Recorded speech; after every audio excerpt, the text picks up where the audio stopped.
This video is brought to you by Scopic.com. Get yours now.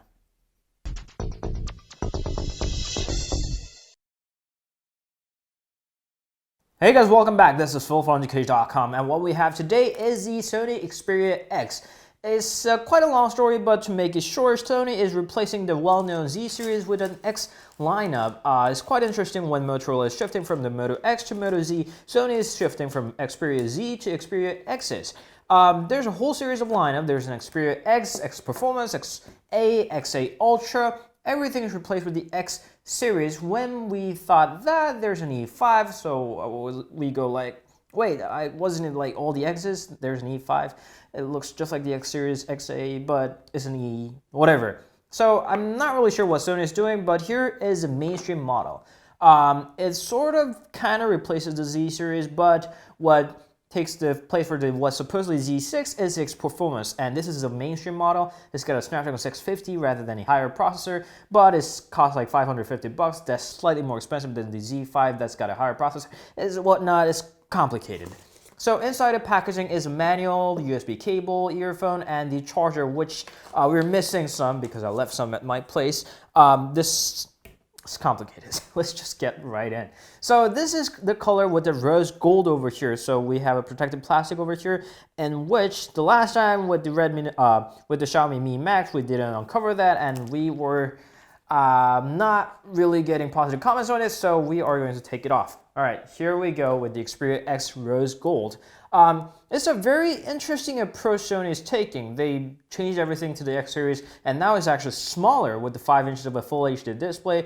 It's got a better camera, but smaller battery and a smaller screen, and it's missing the lanyard hole. Sort of like a paradigm shift that I'm not exactly following through. So what you see here is, very interestingly, they put an NFC connector over there. So when you're tapping or reading a card, you gotta tap it over there instead of where it used to be on the back. Now, the reason behind that is because the backside is not glass anymore. It's actually a pure piece of metal. So since metal is not exactly a very protruding material for the NFC signals, now you have it on the front. Of course, you can take this sticker off, and there's a little LED notification bar over there. And everything is covered up with the 2.5D glass. On the right, you see a little power key with the fingerprint reader, volume rocker, and the camera shutter key, two-step camera shutter key. Then there's a micro USB port and the microphone. Nothing to the left except for that dual SIM card tray on the applicable model, but unfortunately, you get to share your dual SIM with the micro SD card.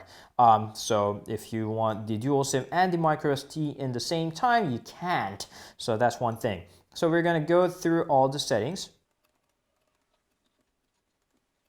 And after all that, we're here. With Android Marshmallow on board, Sony decided to alter very little about the Android interface of their Xperias. That has been the case for a very long time, and it comes with the almost pure software, and it seems pretty snappy for now. They even followed the pure Android interface where they decided to keep the clear button on the very bottom instead of the little circle that they used to have with the previous Xperias. Comparing with the last year's model, here's the Xperia Z3, which is one of my favorite Xperias so far. You can see that it's gotten smaller from the 5.2 inches to 5 inches over here with a smaller battery, and of course, while it's retaining most of the iconic design languages, the materials are different, along with a little bit of layout where the NFC goes here and the NFC is here, and the notification bar used to be here and it's now here. Just a little subtle differences, but you can kind of like see how similarities go on with the legacies of the Xperia design. And of course, what Sony was very happy to announce again is the 0.03 seconds of a camera launch. So you tap and hold on the camera key, and within a blink of an eye, here is a camera viewfinder over here. So let's do that again. Home, camera, firing up. So, and it's got a predictive autofocus and a lot of functionalities that Sony was very proud to announce, although I'm not entirely sure how you can charge that much for a Snapdragon 650 device. I get that Snapdragon 650 is a pretty powerful processor, but again, still it's not an A20, and a lot of Chinese manufacturers are only charging like $300 for the Snapdragon 650 device, so I go like, Sony, please. But still, this isn't a full review of which that we're not sure if you're gonna do that, since we're really tight on schedule, and I'm not really sure if I can cover this, we'll try, but we can't really make any promise, so sorry about that, but we'll try. So instead of that, here's a closer look at the Xperia X. Actually, I do like how it fits on my hand. It fits really well.